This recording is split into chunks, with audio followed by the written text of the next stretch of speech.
Hey everybody, it's Jason Blaha here, and today I want to chat with you guys a little bit about why I am not a fan of partials on the deadlift and what I propose as an alternative. All right, and part of the problem I have with people doing partials on the deadlift, barring it being a specific weak point that they need to address, which again, they do exist, but a lot of times those same weak points can be addressed purely with hypertrophy work. In other words, let's say you're really, really weak off the floor on the deadlift. The prescription for that from a deadlift assistance would be very low block pulls, right? Very low rack pulls, all right? Just a couple inches off the ground, maybe just a little higher. And those who understand rate of force production understand why. But I could also make the case that why don't you just get bigger quads? Right? Work on your quads, it will do the same thing. Right? Get on a leg press, get on a belt squat.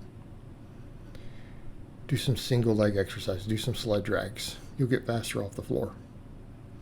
And plus, we're already doing speed work and everything else.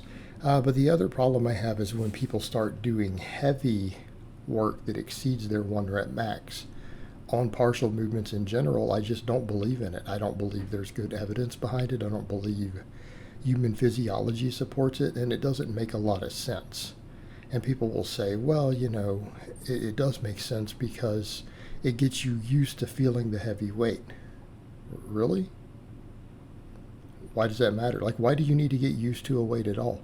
If you get strong enough to deadlift 600 pounds and you never touch more than 550 over and over and over, do you really think 600 is going to feel that heavy when you come in and do it? In other words, let's say you've built up all the support musculature. Let's say you can deadlift 550 for 5 reps. You've built it up to that point. And I'm not saying that's what I recommend you do, but you guys get the idea. Let's say you do 550 off a deep deficit and it feels light. You really think 600 is going to feel heavy? You build up on deficit work to where you can do 550 off of a 3-inch deficit. Does any reasonable person think that 600 is going to feel heavy if you've never touched anything over 550? No, of course not. You're going to walk in and just pull it. That's a bizarre idea that you have to get used to a weight before you can lift it. Well, no one could ever PR then. There would be no way to ever progressively overload if that was the case. Everyone would have to do heavy partials before they could add 5 pounds to any movement because, you can't go from 550 to 555 till you get used to it. You see how stupid that is? And it doesn't even match the real world. Like, this doesn't actually happen. People come in and set 40 and 50 pound PRs without ever having touched the weight all the time. It's ridiculous. So we come over to the point of if we really want to build a deadlift, I am of the opinion that deficit work, even deficit for your singles is what I mean for your heavy work, it's going to have better carryover than partials. Why? Because of the range of motion difference. Okay, what if we want to change the strength curve? People are like, well, we need to work on speed strength. We'll use bands and chains. But you don't want to cut the range of motion. And the reason I say that is that generally, as we reduce range of motion, even if we add weight, hypertrophy doesn't increase. In some cases, it gets reduced. In other words, especially if you're doing like an at the knee rack pull, right? Let's say your max deadlift is 500. You load 600 at the knee and you do sets of 5, which is totally reasonable. Yeah, that's totally reasonable. You're not going to gain more muscle. You would have gained more muscle had you done other hypertrophy work. Because it's such a short range of motion, you're taking away any stretch from anything. All the lengthened positions of the muscles are gone. The hypertrophy is going to be negligible. All you're going to do is beat your recovery up. And it's not even going to carry over to your deadlift that well. It's not going to carry over. But when we add range of motion, because keep in mind the deadlift is already a partial. Any way you break it down, the deadlift is a partial for most of the joints involved. So usually if we add range of motion, what happens? we can get a larger hypertrophic response. Okay, we can get more muscles activated through the full range of motion. We can make the same case for if you wanted to have heavier weight at the top or whatever for the strength curve bands or chains.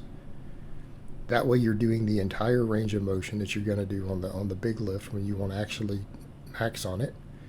You're doing the full range of motion. You're just changing the strength curve and therefore the acceleration curve. That would be workable. Okay, how about doing good mornings? Let's come over and look at what a deadlift is. It's a hip hinge. Good mornings, other than the grip end of it and the traps and everything, use the same muscles. It's all the same movement. Like, watch me do these good mornings.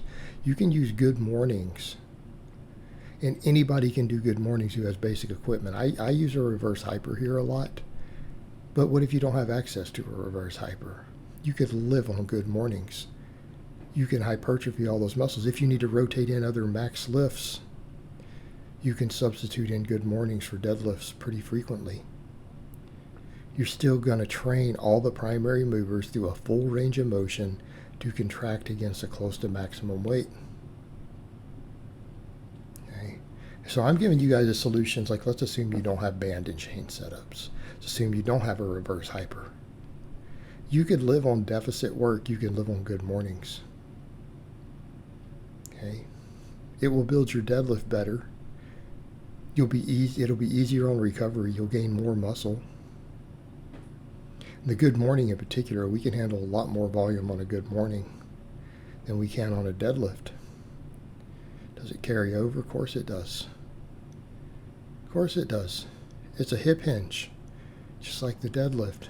It will build and hypertrophy most of the muscles involved. It'll definitely hypertrophy all the primary movers. Our only argument is some of the stabilizers.